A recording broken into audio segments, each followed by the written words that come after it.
Uttaranchal University, Dehradun, NAC A+ accredited university. నమస్తే, welcome to మనం TV. నేను వలి. LB Nagar police station పరిధిలో దారుణం చోటు చేసుకుంది. ఆర్టీసీ కాలనీలో ఈ దారుణం జరిగింది. ఇచ్చిన అప్పు తిరిగి ఇవ్వలేదని వెంకట్ అనే వ్యక్తిని మధ్యాహ్నం నుంచి కొన్ని గంటల పాటు ముగ్గురు వ్యక్తులు చితకబడినట్టుగా తెలుస్తోంది. వెంకట్ ఇతనే అప్పు ఇవ్వలేదని చెప్పి చాలా దారుణంగా ప్రవర్తించారు. ఇచ్చిన డబ్బు తిరిగి ఇవ్వాల్సిందిగా పలుమార్లు విజ్ఞప్తి చేశారు. ముందు తర్వాత ఇస్తానని చెప్పారు, డబ్బులు రావాల్సిందని చెప్పారు. కానీ సమయానికి ఇవ్వలేదని చెప్పి ఇంటికి వచ్చి దారుణంగా కొన్ని గంటల పాటు చితకబాదినట్టుగా తెలుస్తోంది.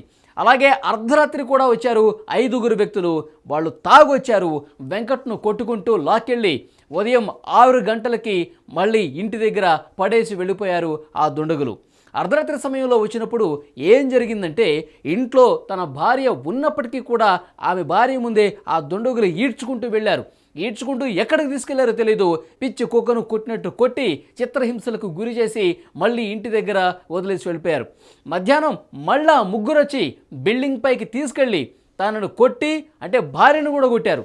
ఆ తర్వాత భర్తను 3వ అంతస్తు నుండి తోసేసి పరారయ్యారని భార్య అనిత తీవ్రంగా ఆరోపిస్తోంది.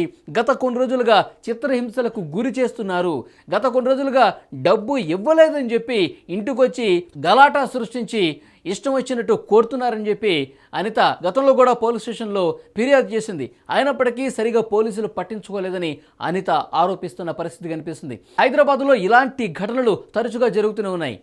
అప్పు తీసుకున్నాడు అని చెప్పి ఆ అప్పు సరిగా తిరిగి ఇవ్వలేదని చెప్పి డబ్బులు చేతికి వస్తాయి, వచ్చిన తర్వాత ఇస్తాను అని చెప్పినప్పటికీ కూడా ఇవ్వలేదన్న కారణంతో, టైంకి ఇవ్వలేదన్న కారణంతో అతన్ని వ్యక్తిని చిత్రహింసలకు గురి చేసి, అంటే కొట్టడం మాత్రమే కాదు, కొట్టిన తర్వాత మళ్ళీ ఇంటి దగ్గర వదిలిపెట్టి మళ్ళీ తర్వాత రోజు వచ్చి మళ్ళీ చిత్రహింసలకు గురి చేసి కొట్టి నడి రోడ్డు మీదకి ఈడ్చుకుని పోయి షర్ట్లు ప్యాంట్లు చిరిగిపోయేలా కొట్టి మళ్ళీ ఇంటికి తీసుకెళ్లారు. ఆ తర్వాత మళ్ళీ 5 వ్యక్తులు రాత్రి వచ్చి వాళ్ళ భార్యను కొట్టారు. తర్వాత అతన్ని కూడా 3వ అంతస్తుకు తీసుకెళ్ళి మళ్ళీ కొట్టి అంతస్తుపై నుంచి కిందకు పడేసినట్టుగా తెలుస్తోంది.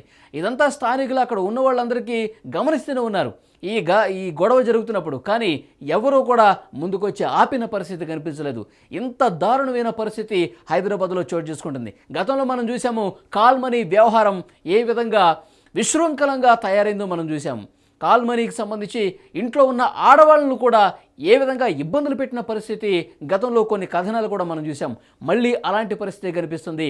ఎక్కువ వడ్డీ రేటుకి అప్పు ఇవ్వటం, అది తిరిగి ఇవ్వలేని పరిస్థితి కల్పించడం, డబ్బులు తిరిగి ఇవ్వలేదని చెప్పి ఇష్టం వచ్చినట్టుగా కొట్టి ముక్కుపిండి వసూలు చేసే రోజులు పోయినాయి. అంటే ఇవ్వాల్సిందే అని చెప్పడం కావచ్చు, లేదంటే మీ ఆస్తులు తాకట్టు పెట్టాను ఇవ్వడం చెప్పి ఇదంతా దాటిపోయింది. చంపే వరకు పరిస్థితి వచ్చింది. ఇలాంటి వ్యవహారాలు హైదరాబాద్లోనే కాదు చాలా చోట్ల జరుగుతూనే ఉన్నాయి. పోలీసు శాఖ దీని మీద దృష్టి పెట్టాల్సిన అవసరం ఉంది. ఎవరైతే అప్పు తిరగట్లేదని చెప్పేసి పోలీసులు కేసు పెట్టాల్సిన పరిస్థితి ఒకవైపు ఉంటుంది. కానీ అటువైపు ఎక్కడా ఎలాంటి పరిస్థితులు ఇలా కల్పించకుండా అప్పు ఇవ్వట్లేదని, తమ దగ్గర తీసుకుంటున్న డబ్బు ఇవ్వట్లేదని చెప్పి ఒకవైపు ఇంట్రెస్ట్లు తీసుకుంటూ మరోవైపు సమయానికి తిరిగి ఇవ్వట్లేదని చెప్పి ఈ రకంగా చిత్రహింసలకు గురి చేసి చంపటం అనేది నిజంగా చాలామంది ప్రశ్నిస్తున్నారు. ప్రస్తుతం పోలీసు శాఖ నిద్రపోతోంది. గతంలో వారి భార్య పోలీసులు కంప్లైంట్ చేసింది. కానీ ఆ కంప్లైంట్ని ఎంతవరకు తీసుకున్నారు, ఎవరైతే ఇబ్బందులకు గురి చేస్తున్నారో వాళ్ళు ఏమన్నా ఆరా తీశారా, ఇది ఎక్కడా కనిపించిన పరిస్థితి కనిపించట్లేదు. ఈ ఘటన జరిగిన తర్వాత హైదరాబాద్లో స్థానికంగా ఉన్నటువంటి ప్రజలు భయాందోళనకు గురవుతున్న పరిస్థితి కనిపిస్తోంది. ఇంటికొచ్చి పిచ్చి కుక్కను కొట్టినట్టు కొట్టడం ఒకటి, అంతస్తుపై నుంచి 3వ అంతస్తు నుంచి కిందకి తోసేసి చంపటం ఏదైతే ఉందో ఇది తీవ్రంగా పరిగణించాల్సిన పరిస్థితి కనిపిస్తుంది. పోలీసు శాఖ తీవ్రంగా చర్యలు తీసుకోవాల్సిన అవసరం కనిపిస్తుంది ఆ నిందితుల మీద. వారి భార్య ఈ ఘటన తర్వాత ఏం చెప్పిందో ఒకసారి చూడండి. నన్ను చేయగడుకొని దెబ్బ బయటికి వెళ్ళిండు. వచ్చిర్రు 3 బయటికి పోయారు. నేను చెప్పిన అమ్మ వాళ్ళు వచ్చేసరి తొందర రాను అంటే ఫోన్ ఇచ్చి పొమ్మని చెప్పింది. నాకు వద్దు, ఫోన్ ఆయనతోనే ఉండాలి, నాకు ఇక్కడ ఎవ్వరు ఫోన్ రాడు, వస్తే ఫోన్ చేయడానికి అంటే ఎవరో ఒకళ్ళు షాప్లో కాడికి చేయగాని మీ ఆయన ఫోన్ నీకు ఇవ్వమని చెప్పింది. అట్లే బయటకు వెళ్ళిరు. నేను లోపల పోయి ఆ కలిపి నన్ను పడేదామని పోయినా అరుస్తున్నారు.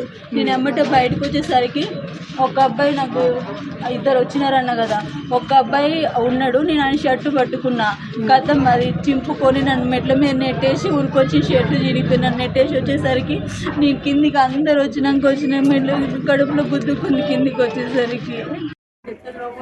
ఫస్ట్ పోతుంది గిరాకీలో పొద్దు నిన్న నుంచి ఏం వండుకోలే, ఇంట్లో కూడా ఏంటో చూసి రారండి. అవన్నీ మాకెందుకమ్మా, మీ కారు అయితేనే వస్తారు, బస్సు రామని చెప్పారు.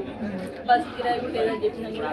అప్పటికి మళ్ళీ మాకు ఫోన్ చేసి అక్క కారు డబ్బులు కూడా వస్తాను, నువ్వు వేయడానికి అంత డబ్బులు లేవు అని మీ అమ్మ ఉన్నారు అని చెప్పిండ్రు.